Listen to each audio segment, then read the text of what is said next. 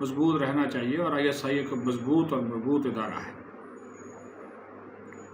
وہ انکار کرتا رہا، بلکہ ناراض ہو جاتا رہا، اور اس کا جو خود اقرار جو ہے، اعتراف ہے، عمران خان نے 15 اگست کو کیا میڈیا سے گفتگو میں۔ اس نے کہا کہ جنرل فیض ہمارا اثاثہ تھے اور باجوہ اس کو ہٹانا چاہتا تھا، میری اس کے ساتھ تلخ کلامی ہوئی تھی۔ وہ اس نے الگ بات کہی کہ باجوہ جو ہے وہ ایکسٹینشن لینا چاہتا تھا، وہ تو ملک احمد نے کہہ دیا کہ وہ پہلی ایکسٹینشن پہ ہی پریشان تھا، اس کو وہ جرم تصور کر رہا تھا، دوسری ایکسٹینشن تو لینے میں وہ بالکل انٹرسٹڈ نہیں تھا۔ ملک احمد بڑا قریبی ہے جنرل ریٹائرڈ باجوہ کے، ابھی بھی ہے، تو اس وجہ سے اس کی بات کو آپ جنرل باجوہ کی بات سمجھیں۔ خواجہ آصف صاحب جو کہتے ہیں وہ ان کا ایک اپنا نقطہ نظر ہے، لیکن اس معاملے میں جنرل باجوہ کی ایکسٹینشن کے معاملے میں جو صحیح بات کرنے والا بندہ ہے وہ یہی ہے، ملک احمد ہی ہے۔ اچھا جی، اور نوبت یہاں تک پہنچ گئی، باجوہ جب ناکام ہو گیا، کیونکہ DGI براہ راست وزیر اعظم کے انڈر ہے، وہ ان کو رپورٹ کرتا ہے، یہ میں آپ کو بتا دوں، ٹھیک ہے، ان کا تعلق جو ہے وہ آرمی سے ہوتا ہے، لیکن DGISI DGIB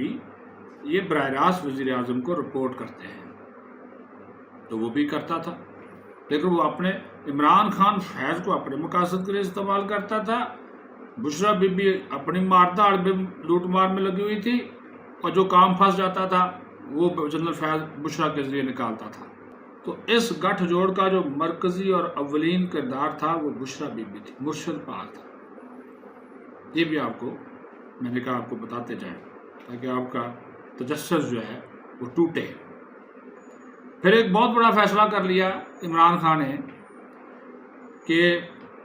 جنرل فیض کو جب اس نے ہٹانے سے انکار کر دیا تو اس کو آرمی چیف تو یہ بنانا چاہتا تھا، اب اس کو سمجھ نہیں آ رہی تھی کیا کرنا ہے، تو ایک فیصلہ کیا گیا کہ ISI کو کور بنا دیا جائے، کیونکہ جنرل فیض حمید کے آرمی چیف بننے کے لیے کور کی کمانڈ کرنا ضروری تھا۔ تو یہ پٹی بھی اس کو جنرل فیض نے بڑھائی عمران خان کو کہ آپ ایک نوٹیفیکیشن نکال دیں بطور پرائم منسٹر اور اس کی کیبنٹ سے منظوری لے لیں اور ISI کو ایک کور بنا دیں، میں ادھر ہی کور کمانڈ کر لوں گا اور ادھر سے میں سیدھا آرمی چیف بن جاؤں گا۔ تو جنرل باجوہ نے اس کو رجسٹ کیا، بلکہ اس وقت کی جو اور فوجی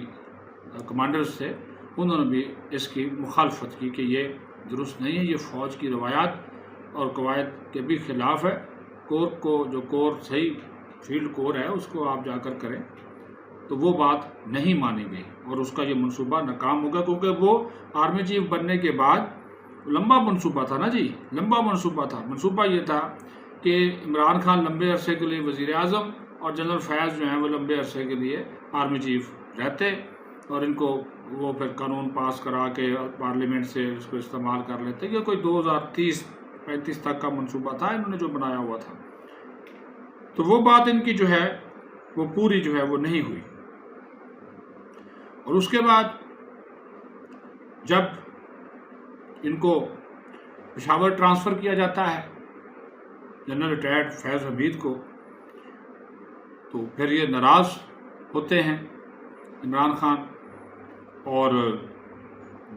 جو لیفٹیننٹ جنرل ندیم انجم ہیں ان کو ادارے کا سربراہ لگایا جاتا ہے،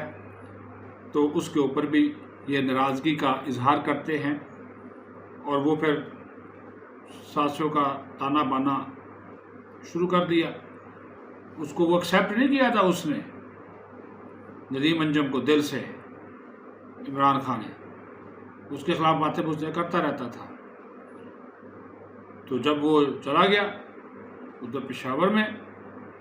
پھر اسی دوران اس کی حکومت چلی گئی مارچ میں 2022 میں، جو حکومت چلی گئی تو اس کے بعد وہ پشاور سے بیٹھا سازشیں کرتا رہا جنرل ریٹائرڈ فیض حمید۔ یہ ساری باتیں میں آپ کو بتا رہا ہوں جو اب تک کی تفتیش ہوئی ہے اس کے افسران کے ساتھ جو معلومات سامنے آئی، وہ ادھر سے بیٹھ کے جو ہے وہ سازشیں کرتا رہا۔ اور اس کے بعد ہوا یہ بیل منڈے نہیں چڑھی، سازش کامیاب نہ ہوئی،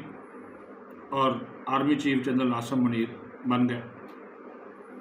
عمران خان پکڑے گئے، اچھا، پہلے عمران خان کے پکڑے جانے سے پہلے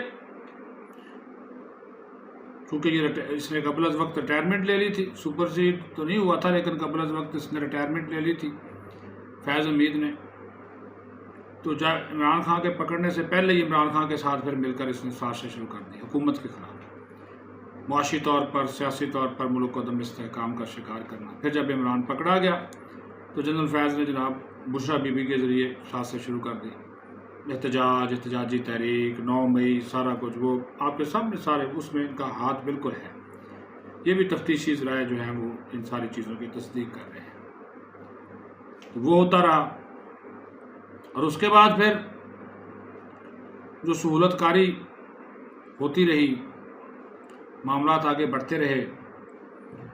اور بشرا بی بی جب پکڑی گئی تو پھر جنرل فیض نے اپنے ریٹائرڈ اور سابق فوجی افسروں کا جو کسی گروپ بنایا ہوا تھا اس کو استعمال کیا، پس پردہ رہ کر ان افسران کو یہ آگے کرتا اور وہ پی ٹی آئی کے معاملات چلاتے رہے، اور عمران خان کے ساتھ سہولت کاری بھی ہوتی رہی۔ اڈیالہ جیل کے افسروں کو عملے کو ساتھ ملایا گیا اور ان کو بھی بڑے بڑے لالچ دیے گئے، اور ہر روز یہ کہا جاتا کہ عمران خان آج ہی جیل کی دیواریں توڑ کر باہر آ جائے گا اور وزیر اعظم کی کرسی پہ جا بیٹھے گا، تمہاری بھی موجیں ہماری بھی موجیں۔ یہ پلان تھی، وہ پلان کامیاب نہیں ہوا، ایکسپوز ہو گئے، بے نقاب ہو گئے، سارا گینگ، سارا نیٹ ورک کھل کر جو ہے وہ سامنے آ گیا، اور ان لوگوں کے منصوبے جو ہیں وہ جو ہے توڑ جو ہے وہ نہیں چڑھ سکے۔